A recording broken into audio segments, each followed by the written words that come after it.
কাল বাদ পরশু বহরমপুর স্টেডিয়ামে মুখ্যমন্ত্রীর জনসভা। তার আগে আজ বিকেল 4:30 নাগাদ বহরমপুরে পৌঁছান মমতা বন্দ্যোপাধ্যায়।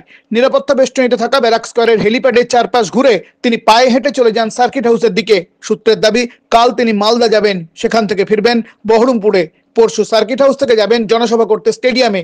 তবে এদিন মুখ্যমন্ত্রীকে চাক্ষুষ করতে ব্যারাক স্কয়ারে মহিলাদের ভিড় ছিল চোখে পড়বার মতো। বিভিন্ন পঞ্চায়েত থেকে শাসক দলের সদস্যরা যেমন এসেছিলেন, তেমনি ছিলেন স্বনির্ভর গোষ্ঠীর মহিলারাও।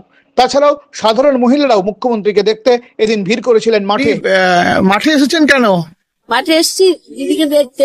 হ্যাঁ, ওনাকে আমি ভালোবাসি, শ্রদ্ধা করি, একজনই দেখতে এসেছি। আপনি আজকে মাঠে এসেছেন কেন?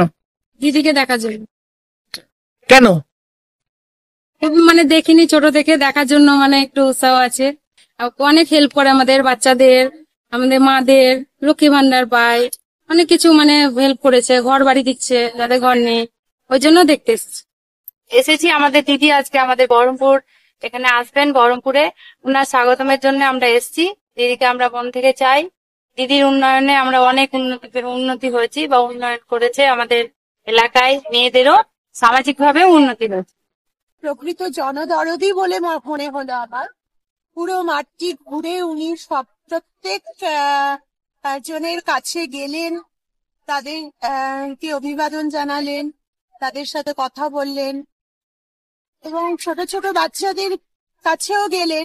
এইটা দেখে মনে হলো উনি জনতার খুব কাছের মানুষ, এটাই আমার মনে হলো। প্রথম দেখে আমার খুবই ভালো লাগলো ওনার এই মানে মানুষের কাছে থাকা, মানুষের কাছে আসা। সেটা তো প্রকৃতপক্ষে একজন জনদরদি নেত্রীর একটি প্রধান বৈশিষ্ট্য, তো সেটি আমি ওনার মধ্যে দেখতে পেলাম। পরিবর্তনের জমানায় রাজনীতির বিশেষজ্ঞদের মতে মহিলারাই নির্বাচনের নিয়ন্ত্রকের ভূমিকা পালন করছে বাংলায়। এদিন মুখ্যমন্ত্রীকে দেখে মহিলাদের উচ্ছ্বাস যেন সে কথারই প্রমাণ দিল।